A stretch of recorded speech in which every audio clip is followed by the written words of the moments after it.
Imagine a place where time slows down. Waves whisper stories, and nature feels untouched. Welcome to Havelock Island, now officially known as Swaraj Dweep. Famous for its crystal clear waters and white, sandy beaches. This island is truly a slice of heaven in the Andaman and Nicobar Islands.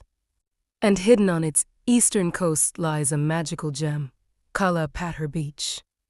Named after the striking black rocks scattered along the shore. Kala Pather Beach is where serenity meets beauty. Golden sunlight, turquoise waves, and swaying palm trees create a picture-perfect escape. It's not just a beach.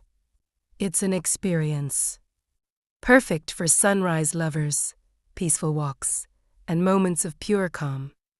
No crowds. No noise. Just you and nature. So, if you're dreaming of a peaceful getaway, Havelock Island and Kala Pather Beach are calling you. Will you answer?